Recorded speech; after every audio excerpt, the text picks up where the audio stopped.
Bonjour tout le monde, je suis Perle, votre médium énergéticienne.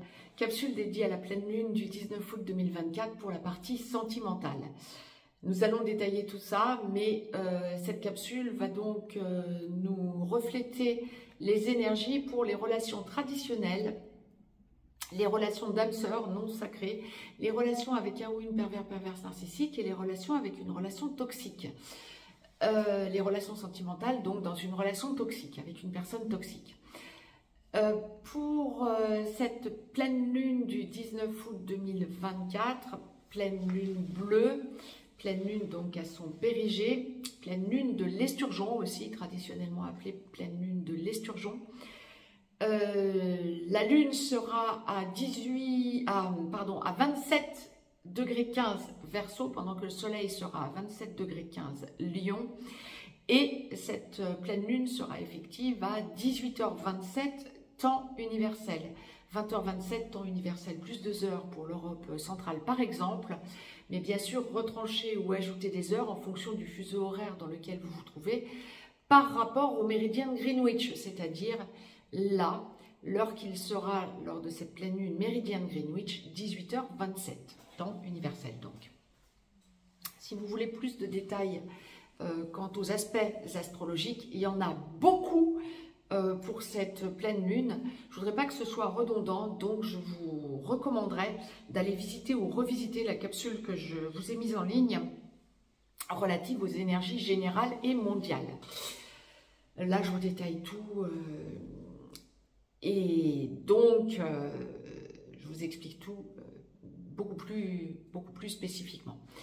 Donc, les énergies qui se mettent en place le 19 août avec cette pleine lune bleue, courront jusqu'au 3 septembre, date de la prochaine nouvelle lune.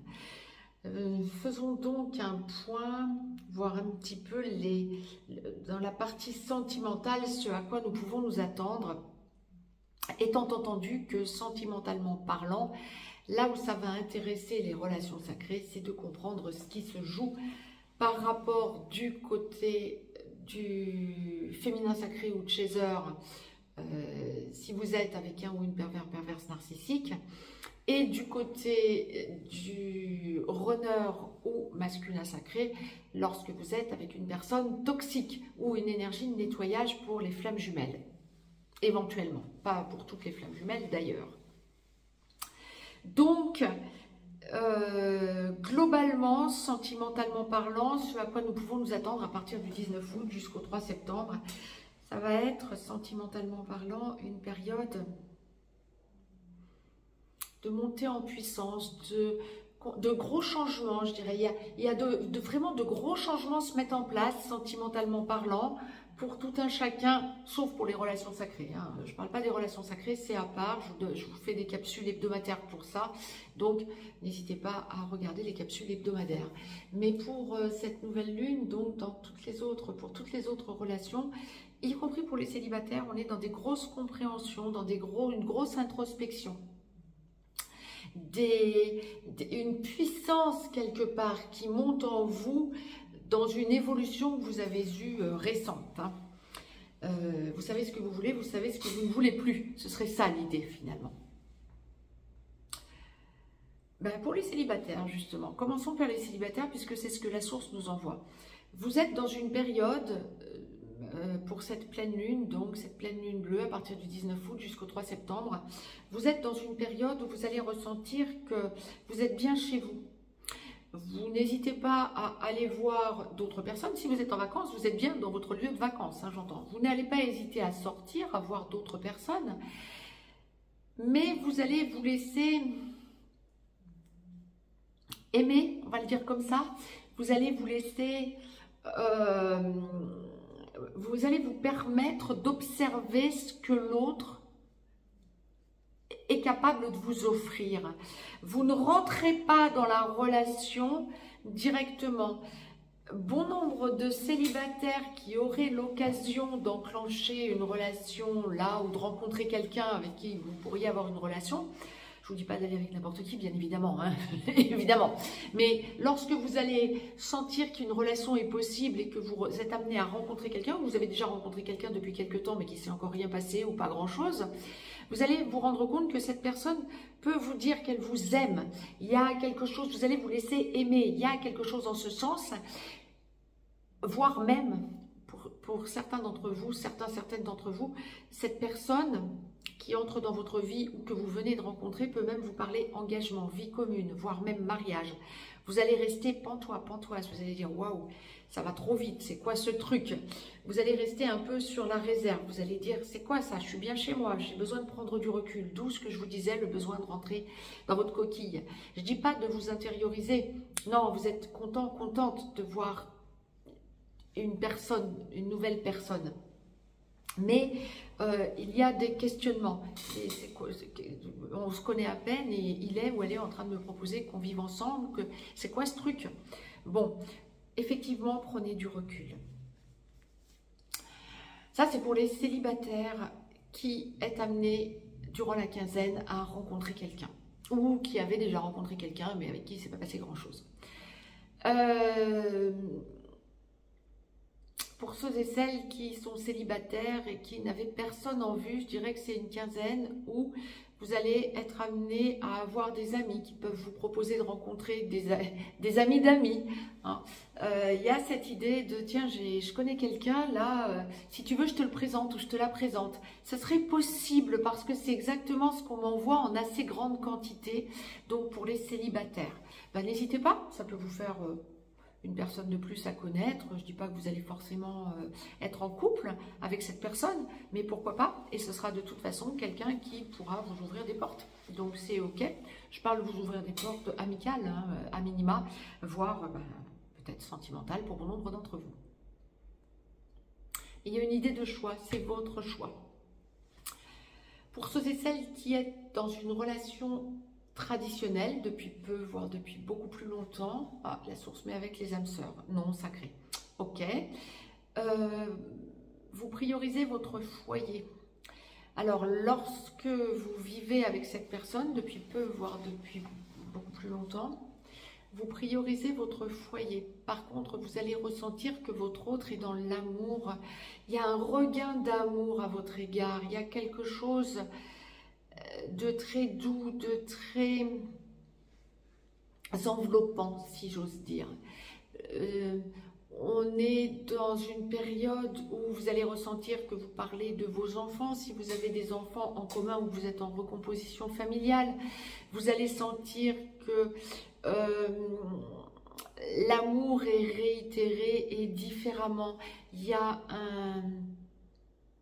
un besoin pour votre autre de vous montrer combien il ou elle tient à vous. Et ça va vous revigorer, ça va vous permettre de vous poser. Il y a une plénitude, une amplitude et une amplification de la relation. C'est ok, c'est très bien. Je ne vous dis pas de ne pas être vous dans l'amour, mais ça vient, l'initiative vient de votre autre, donc c'est ok. Pour ceux et celles qui sont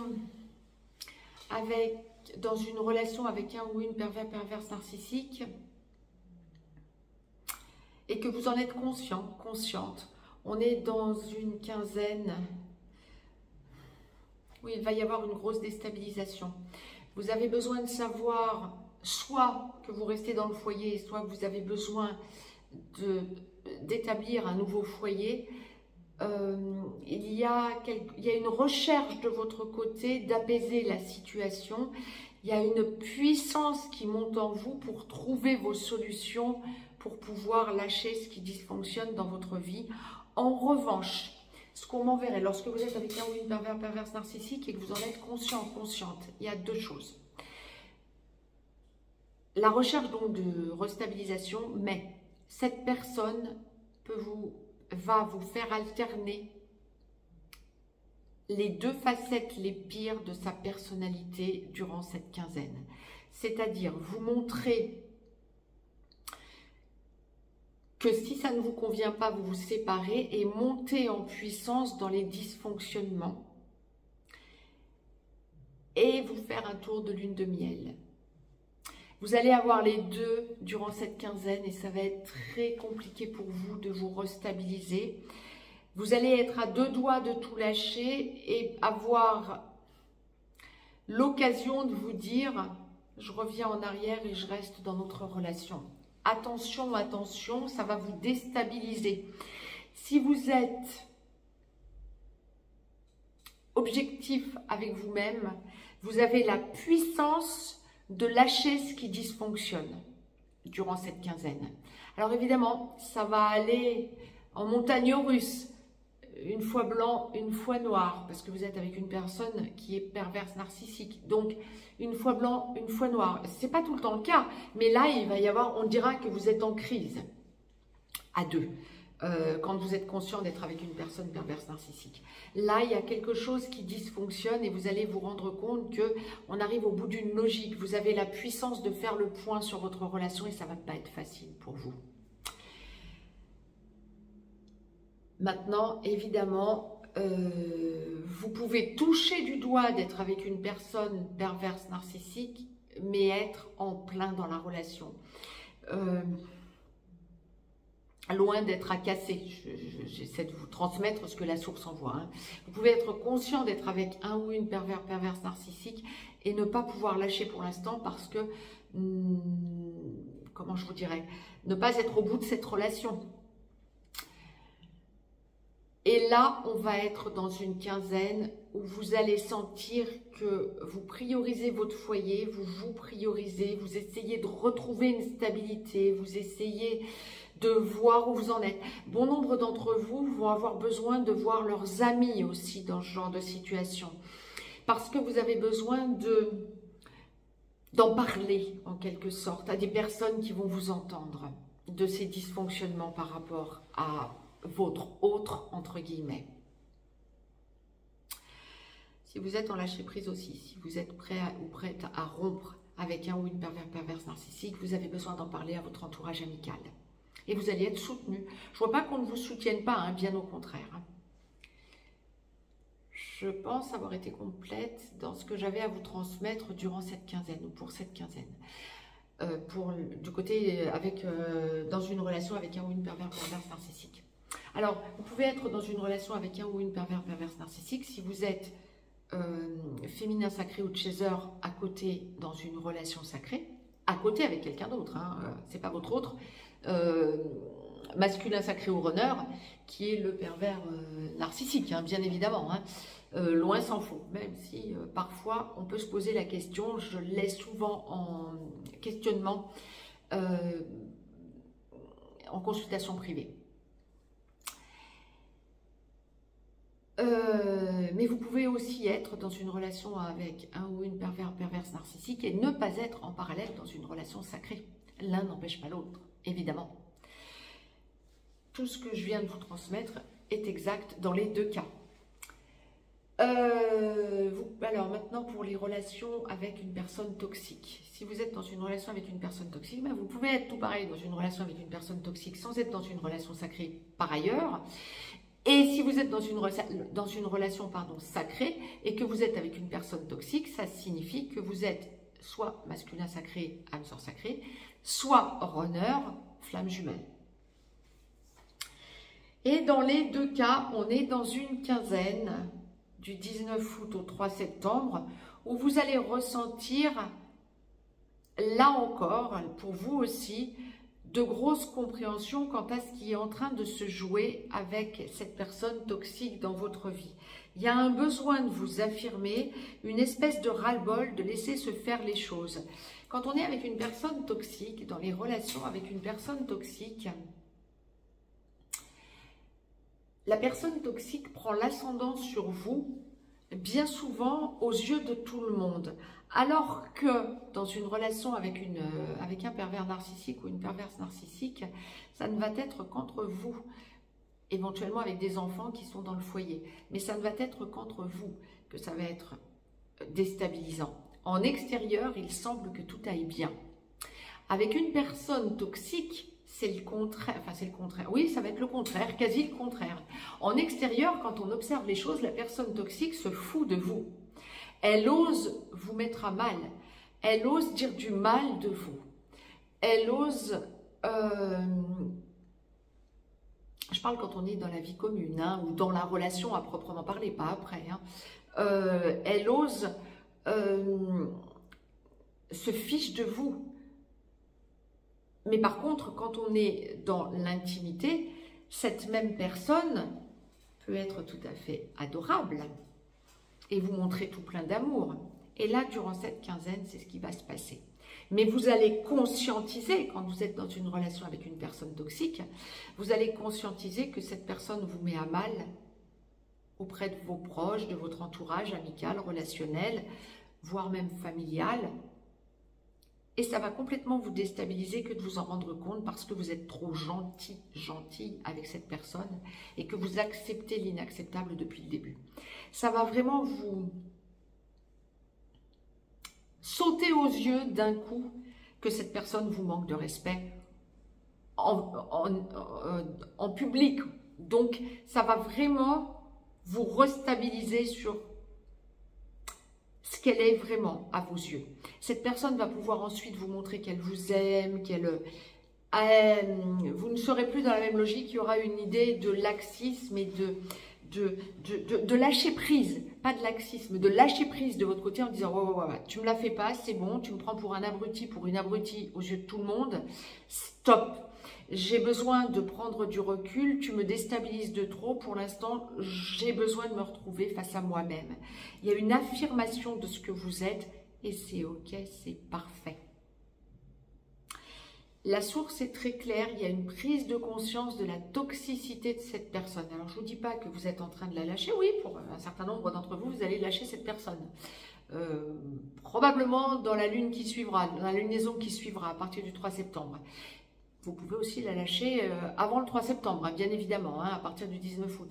Parce qu'il y a cette prise de conscience. Mais en tout cas, vous allez avoir cette prise de conscience qui va vous permettre de vous affirmer et de ne plus revenir en arrière. Il y a d'un coup cette idée, mais oh, tu me prends pour quoi?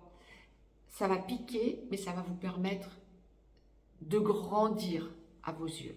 Et c'est ok, c'est parfait. J'ai été complète quant aux relations sentimentales, me semble-t-il. Il y a vraiment de grosses prises de conscience, hein, une grosse montée en puissance hein, pour les relations sentimentales hors relations sacrées.